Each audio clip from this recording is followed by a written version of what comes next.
ओंकार हत्तीला तात्पुरत्या गुजरातमधील वनतारामध्ये पाठवा असे आदेश देण्यात आलेले आहेत। महत्त्वाची आणि मोठी अपडेट आपण पाहतोय ओंकार हत्ती संदर्भात।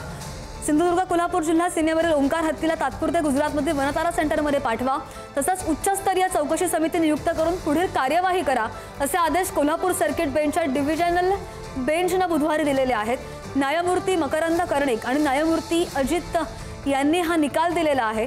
सिंधुदुर्ग आणि कोल्हापूर जिल्ह्यामधील सीमेजवळ फिरत असलेल्या ओंकार नावाच्या हत्ती संदर्भात रोहित कांबळे यांनी 9 ऑक्टोबर 2025 रोजी सर्किट बेंचमध्ये जनहित याचिका दाखल केली होती। प्राध्यापक कांबळे, ॲडव्होकेट उदय वाडकर, ॲडव्होकेट केदार लाड यांनी सुद्धा युक्तिवाद केलेला आहे आणि सरकारी पक्षातर्फे ॲडव्होकेट TJ कापरे यांनी बाजू मांडली आहे।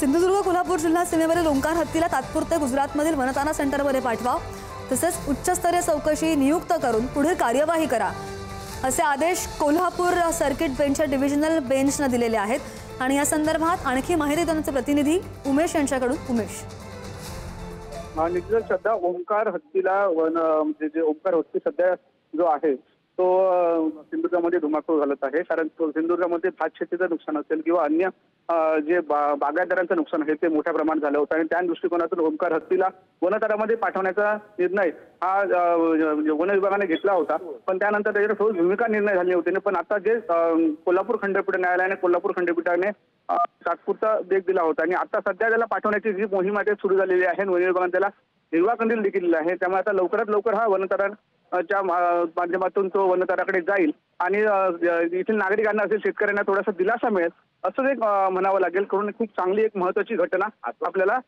समजत आहे। उमेश, धन्यवाद दिलेल्या माहितीसाठी।